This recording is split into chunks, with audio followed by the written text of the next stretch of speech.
This video is brought to you by Squarespace. From websites and online stores to marketing tools and analytics, Squarespace is the all-in-one platform to build a beautiful online presence and run your business.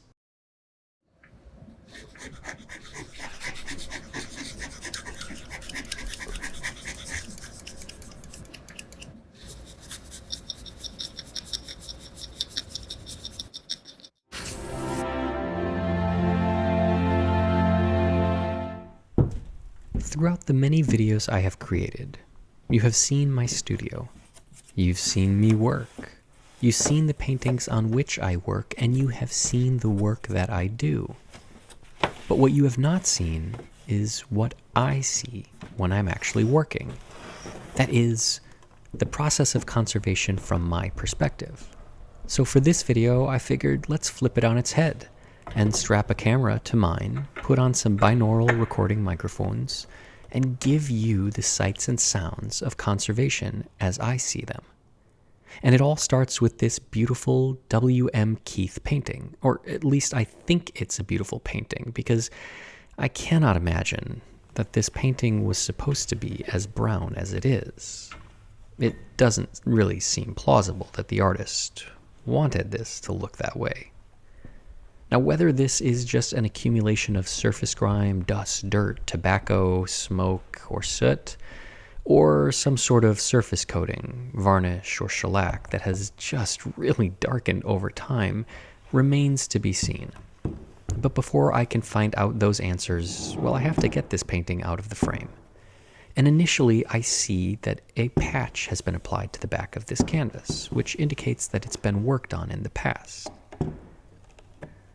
Now I'm going to be using a pair of wire snips to remove these very impressive steel tacks. At about 1 inch long, they are some of the biggest I've seen, probably 7 or 8 ounces. And I have to take some care to remove them because they're heavily embedded in this wood, and I don't want to destroy either the stretcher or the frame because that would create more work for myself. Now I'll save these for some project in the future. Maybe. Now, removing the canvas from the frame, I have to be really careful because as I go ahead and take a look at it, well, it's pretty clear that it's got some structural damage. We can see one whole tacking edge is completely separated at the fold. And that's something that I'm going to have to address later on. But before I can do that, I have to separate the canvas from the stretcher. And so I'll take my tack pulling tool and I'll start to remove these old tacks. And as I do this, I notice that there is no sign of old tack holes, meaning that while this painting has been worked on, it doesn't appear to ever have been removed from the stretcher, which means that the work may not have addressed all of the issues. Just something to keep in mind. And once I have removed all of these tacks, I can separate the canvas from the stretcher. And I'm always going to be careful when I do this, because as I pull up on the stretcher, I notice that it's not releasing, which indicates that maybe I've missed some tacks. Sure enough, there's a little flap here that has some hidden tacks. So, after poking myself in the finger, I will remove these other tacks that I hadn't caught before.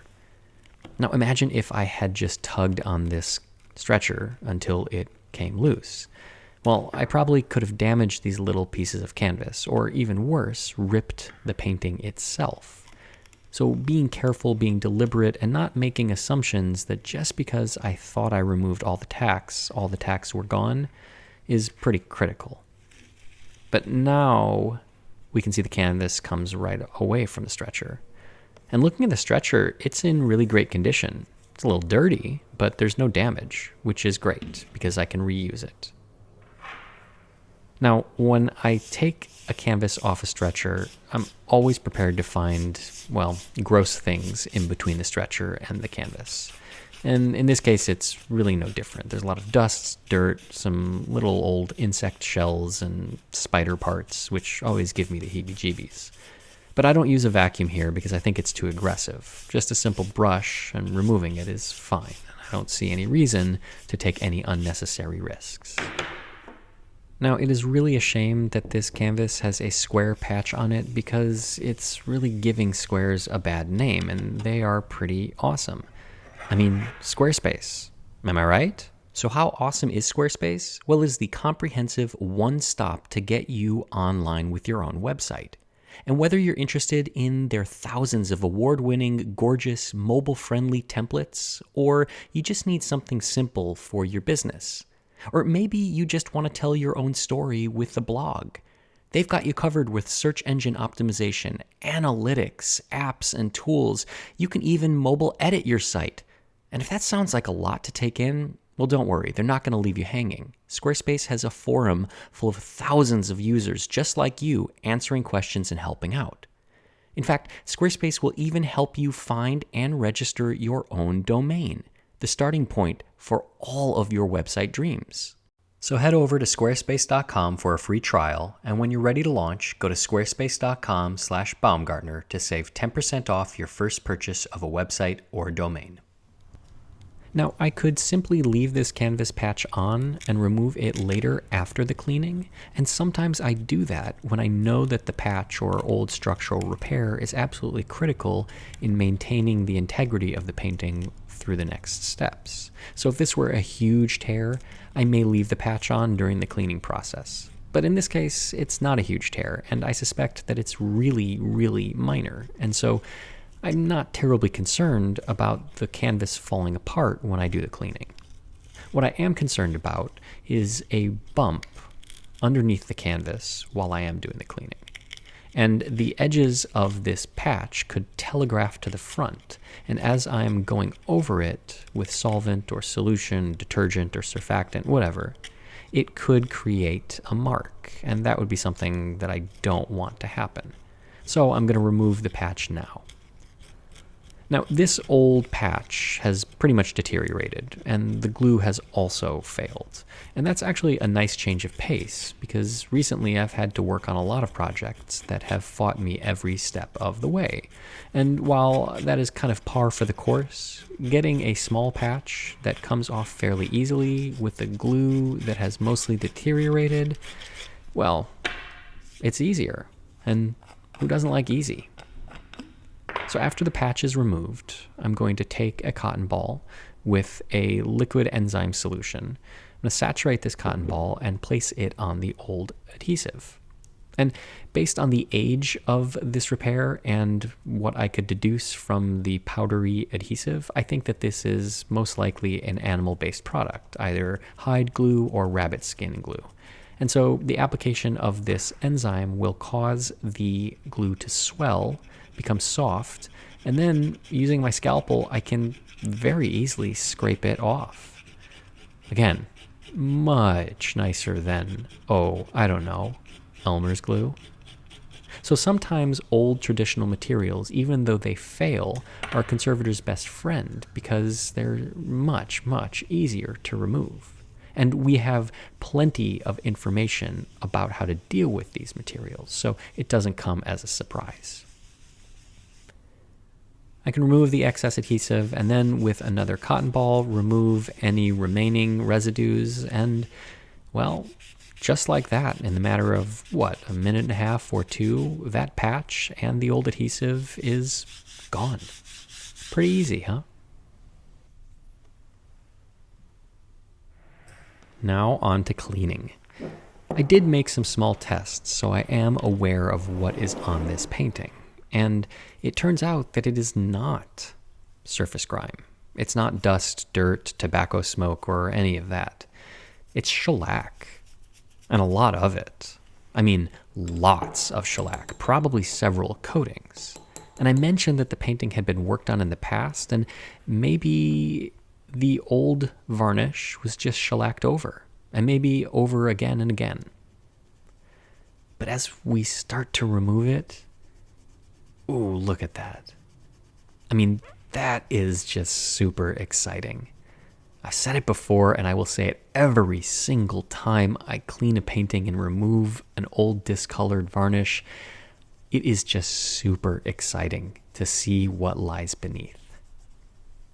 Now, why shellac was used on a painting, I don't have any real reason, but my guess is that shellac is ubiquitous. You can find it just about anywhere, and it's commonly used on furniture in homes, and so people may be familiar with how to use it, whereas traditional varnishes are a little bit more esoteric, and people who aren't in the arts may not know how to use them. But one of the problems with shellac is that unless it is a high quality shellac, a really blonde or white shellac, it has a yellow or orange tint to it.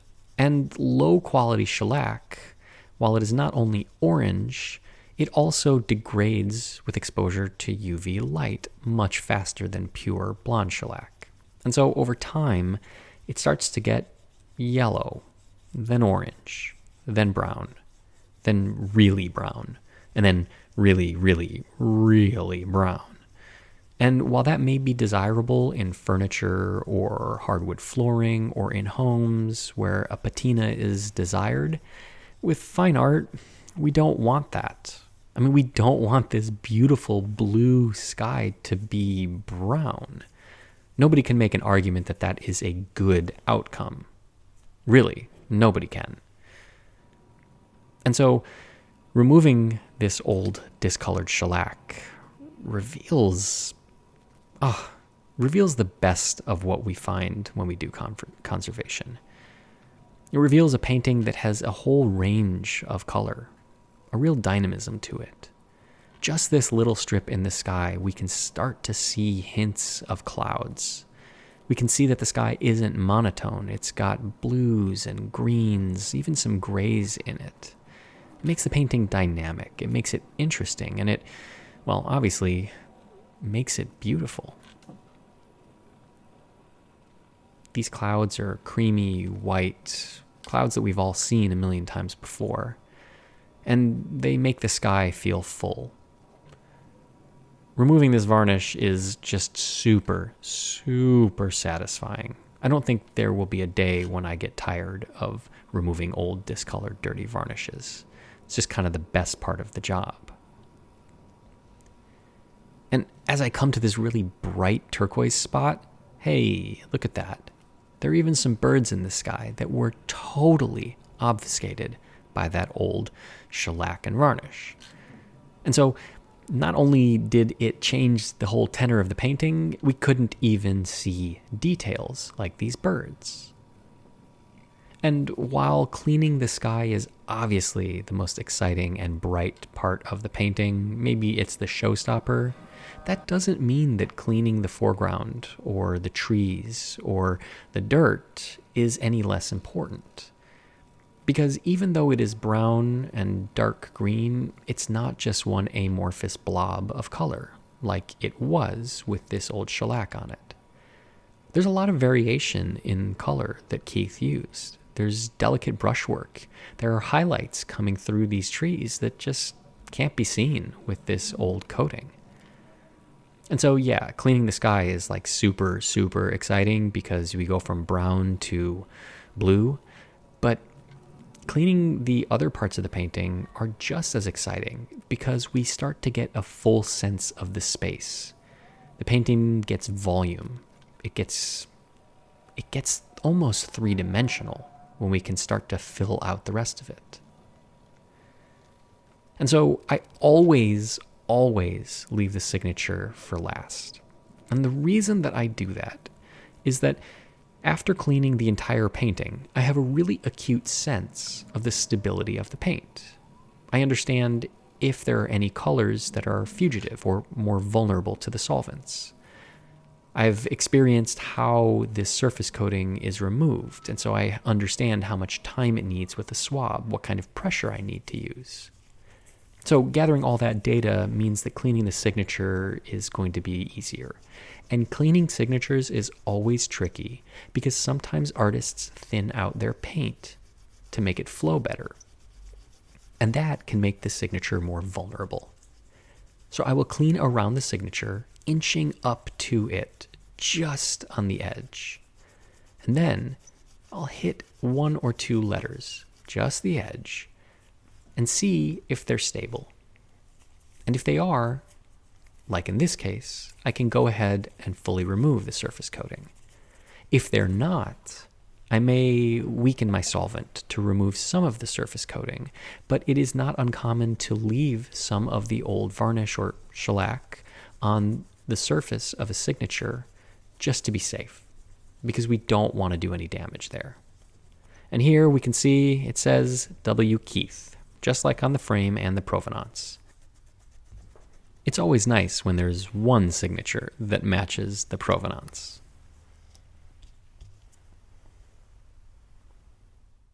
With all of that old shellac removed, I noticed that the painting had several planar distortions. And that you would be forgiven if you don't know what that means, because you probably don't speak contrived Conservator. Planar distortions are things that disrupt the plane of the painting. In English, bumps, dents, ripples, and waves. And we want to remove all of those so that the surface is flat and we can see the texture of the paint, the impasto. And also because once a varnish is applied, it's going to enhance those distortions. And we use the hot table to achieve this. Using moisture, heat, and pressure, we can relax the canvas, set it into a new state, and then permanently keep it in that state. And so I will place the painting on an absorbent cotton blotter paper. I will surround it with cotton webbing that leads to the corner of my hot table where there is a hole and a tube connected to a vacuum pump that will extract the air in this envelope. I'll tape it all down to make sure I have a nice tight seal, which is really important because I don't want this pressure to be released midway through the process. And then once I have this envelope or sandwich all completed, I can turn off the heat because the table has been warming up while I've been doing this, and turn on the vacuum pump. Now the air is going to be extracted from this envelope through that cotton webbing to the corner, through the aluminum to that hole and that hose. And it's going to provide consistent downward pressure on the painting. And I can modulate that with a dial. Now, I'm going to let the painting cool, and that's going to take, about 45 minutes, give or take. And keeping pressure on it will make sure that when it cools, it stays in that flat state. Now, once it is fully cool, I'll transfer it over to another table, place it under weights. Yep, just a simple cinder block in between two pieces of sheetrock, which is basically just gypsum board, underneath some felt and blotter paper, and leave it for a couple days and let it acclimatize. And when it comes out, well, it is flat. The back of the canvas is flat, which means that any impasto, any texture of the paint can now sit proud. All of those dents and ripples and waves, and even the cracks in the paint can be brought down. So it's a really simple but really effective way of returning the painting to a state that the artist had it in when they completed the work. And now I can start thinking about repairing the structural issues. Before I do any work, I'm going to lay down a piece of siliconized PET film or just non-stick mylar. And this ensures that during the strip lining process, the painting doesn't get adhered down to the table, because that would be oh so very bad. Now these pieces of the original tacking edge have completely detached because the canvas is dry and brittle. And in this case, it's important to differentiate between doing a reinforcement and a strip lining. A reinforcement is with silk organza, and a strip lining is with Belgian linen. In this case, because the tacking edges are detached, I'm going to use Belgian linen. And this is a lesson in not throwing things away, because I have a bin of scraps of strip linings that I have used in the past. And most of these are really small, and so they don't really have much utility, except when you have a small painting. And so instead of having to cut more canvas, spend all of that extra time, and create more waste, I can use pieces that were otherwise destined for the trash and not waste time or materials. And I assure you, these were not a plant. This is just scrap. Now, I also keep scraps of the adhesive film, and generally I like to use one long piece cut from a roll, but because Julian forgot to order more adhesive film and didn't have any, he has to turn to his scrap bin. And again, keeping the scraps is really helpful because it bailed me out in this situation. Luckily, it's a really small painting, so I don't need a ton of adhesive film. But if I didn't have this scrap bin, well, I'd be up that proverbial river without that proverbial paddle.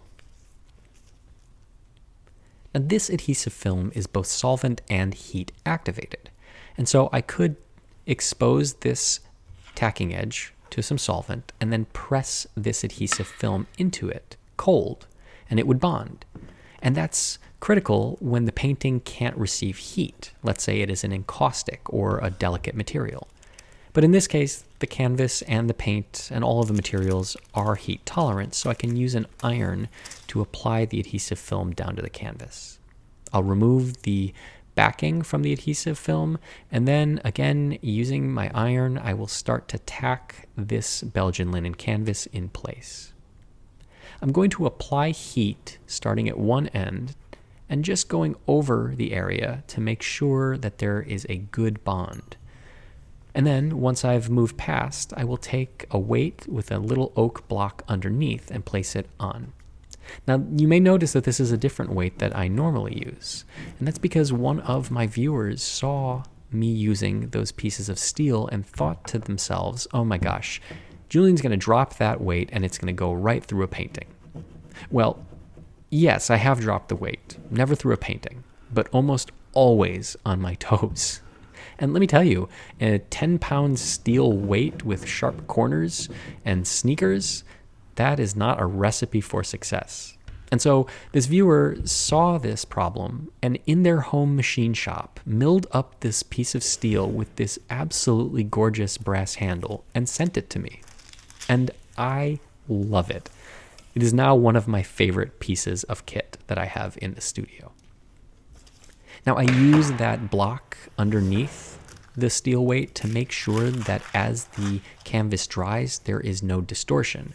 Because we just did a whole procedure trying to get rid of those planar distortions, and we don't want them to come back. And now on to the repair of that little tear. And it is really little. I mean, it's maybe a centimeter long. So I don't need to do anything extravagant. And I've chosen to do bridging. And that's where these little strips of Belgian linen are laid perpendicularly across the tear, kind of like sutures. And they will hold that tear down and together. Now this canvas isn't going to be under so much tension that this tear could run like in a nylon stocking. But we want to make sure that it doesn't open up when we go to fill in the paint loss on the front, or that it opens up with micro expansion from humidity changes. And so bridging will hold it together and hold it flat. So it's a nice lightweight way of repairing a tear. And I don't have to use a patch. So after applying a little adhesive, I can use a tool, a bent dental tool, to lay down these little strips of Belgian linen fibers. And through the magic of high-speed editing, about 7 minutes condensed into, 7 seconds, all of the bridging has been laid down. I've applied the adhesive, I've pressed it down with my fingers, and then I'm going to apply a piece of siliconized PET film so that nothing sticks, a piece of felt to pad that bump, and then the weight. And I'm going to let it sit here for a day or two to let it dry. I'll check on it every now and again, and after a couple of days, it's dry. I can remove the weight, remove the felt, remove the film, and the hole or tear is repaired. And now the painting is ready to go back on the stretcher. And if we look at this stretcher, it still has the paper tape on it. And normally I would remove this paper tape because it just is gross and it doesn't need to be there. But the client gave me explicit instructions to not remove the paper tape. And while I don't necessarily agree with it, that's what they want, and that's what they get. Now, there is some writing on the paper tape, and I suspect that's why the client wants to keep it there. I don't think that that writing is original because that paper tape is usually applied by a framer. But it's not my painting, so I follow the rules. Now, stretching a painting is pretty simple. Tacks placed in the center of each edge, and once they're there, I'll flip the painting to the other side, pull it taut, and apply some more tacks on that side. And what I'm doing is trying to get the center of the painting taut without any waves or distortions.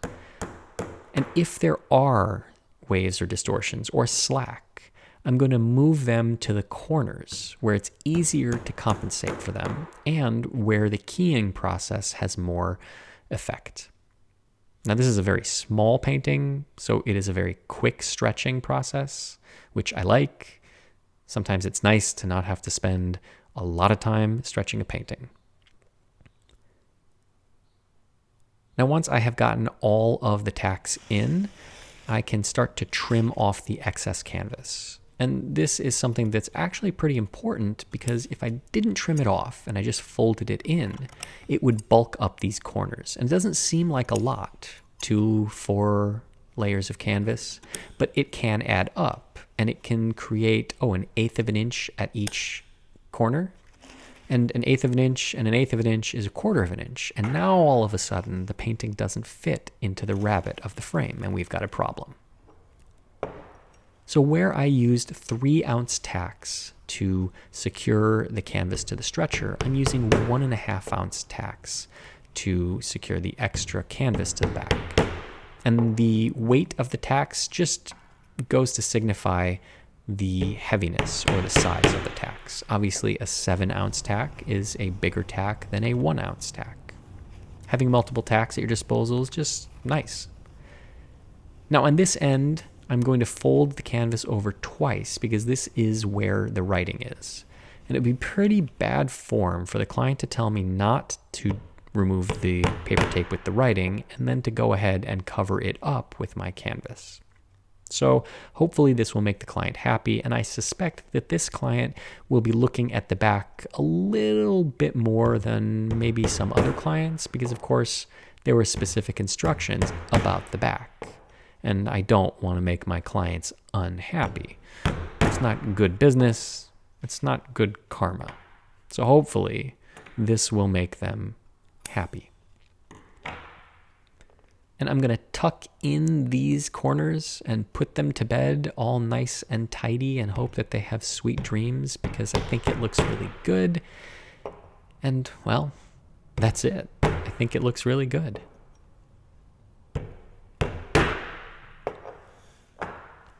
So once I'm done with all of the tacking, I can put the keys into this stretcher.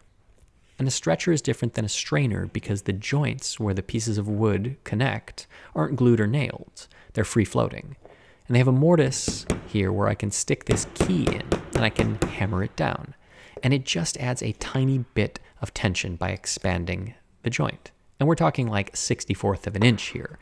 But even that little amount can make sure that this canvas stays taut. And over time, as the canvas may loosen up with humidity changes, well, instead of taking it off the stretcher and re-stretching it, we can just key it out a little bit. So that's why stretchers are far superior to strainers. With all of the tacks in place, I can go ahead and cut some fishing line and thread them through the keyholes and bind those keys to the stretcher. And I'm not terribly concerned about losing some of these keys. They're just wood. They can be replaced easily, and they're not original, so it's not like any content is being lost. But I don't want them to become loose and fall in between the canvas and stretcher and create a bulge. So everything is good to go now, and all I have to do is fill in the damage on the front, which consists of a very small chip and a very small scratch. And again, I am glad that the damage here is really minimal because every once in a while it's nice to have a painting that doesn't require 2 or 3 weeks of retouching to complete. I'm going to use a putty to fill in these gaps because I want the texture to be the same. Even if the color is matched, if there's a divot, it's going to look goofy and the client's going to see that. So I'll overfill, let this fill in medium dry, And then in a couple of minutes, as it started to harden, I will use a dampened cotton swab to remove the excess, because I just want to fill in where paint has been lost. I don't want to overfill and feather it out. So just where there's loss, I put putty. And with that, we're ready to go and retouch. Now, the retouching process is one of my favorite. Certainly the cleaning is one of excitement because I get to see what a painting truly looks like. But retouching is where I, the conservator, get to put the painting back together and eliminate the damage. Now, I prefer to retouch against artificial light as opposed to natural light. And that's because natural light is variable from day to day, time of day, season, and artificial light is consistent. I use 2 LED boxes where the Kelvin is adjustable. And that means that I can change the color or temperature of the light from about 2500 Kelvin, which is candlelight, very orange, very yellow, very dim, all the way to like 6000, which is obnoxiously bright white, almost blue. And that helps because sometimes clients, galleries, dealers, museums, even private collectors will tell me what light bulbs they use in their home or museums. And then I can calibrate my retouching lights to what they have in situ. And that means that it's going to give me the best chance of matching the colors perfectly for the environment in which the painting is going to reside. Because under 2500 Kelvin, a color can look different than under 5500 Kelvin. So luckily this is just a very small amount of retouching, but that doesn't mean that it is fundamentally any easier. I still have to labor to mix the paint and match the color. Just because it's a small piece of damage doesn't mean I can randomly throw a color up. I have to make sure that it matches because I don't want anyone to see it. And these paints are fundamentally different than oil paints because, well, they contain no oil. Now, over time, oil, when exposed to oxygen, oxidizes. It cross-links and polymerizes. It gets hard, turns into a solid, which is why oil paints last for hundreds upon hundreds of years. But hardened oil paint isn't removable. And so if I was using oil paint here, in 100 years, my paint would become part of the painting, which is kind of against the whole tenet and understanding of the ethics of conservation. So by using a paint with resin, which dries through solvent evaporation, we can be sure that in 5, 10, 100 years, if this retouching ever needs to be removed for whatever reason, it can be with the application of solvent. And this resin has been laboratory tested for hundreds of years in simulated aging boxes. And while it does get a little bit more difficult to remove over time, it still can be removed, which is absolutely critical because nothing a conservator does should ever be permanent. Hard stop. And so using these paints makes sure that my work can be undone.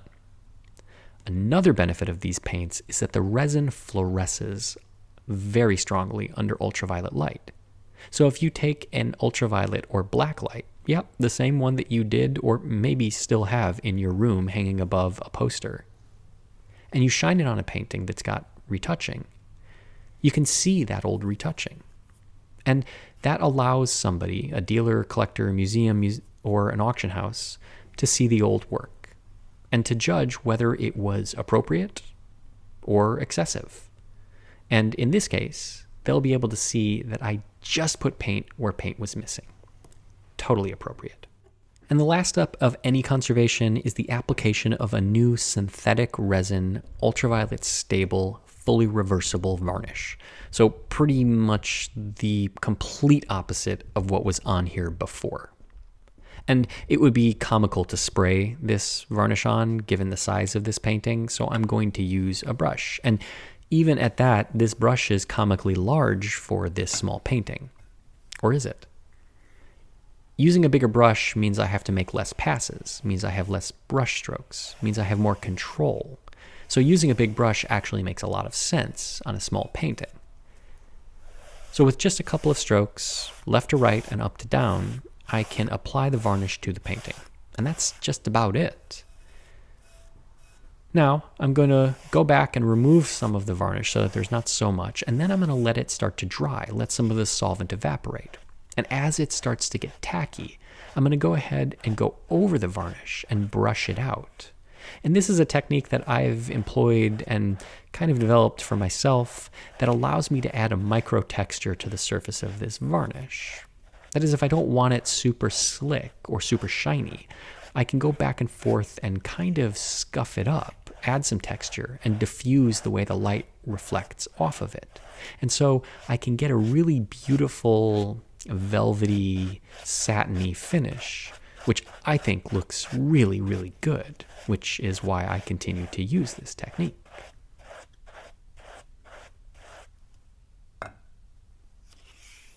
And after about an hour or so of letting the varnish dry, I can head over to my table where I'm going to put it in the frame.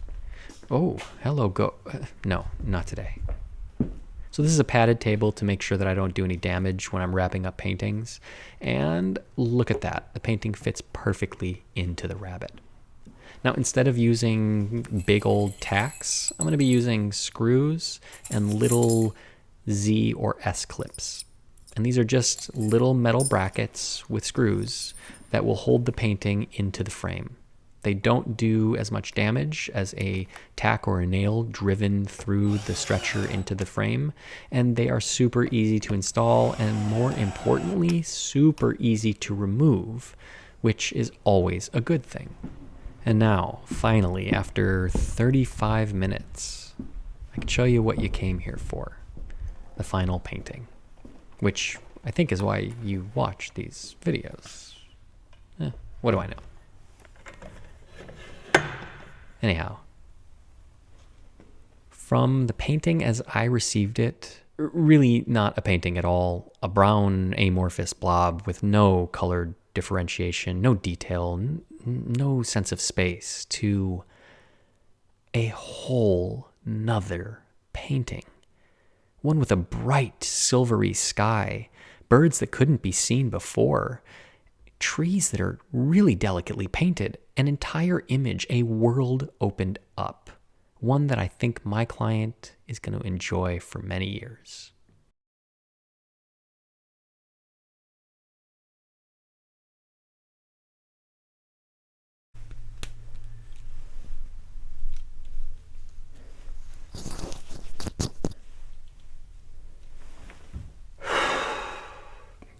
This is ridiculous.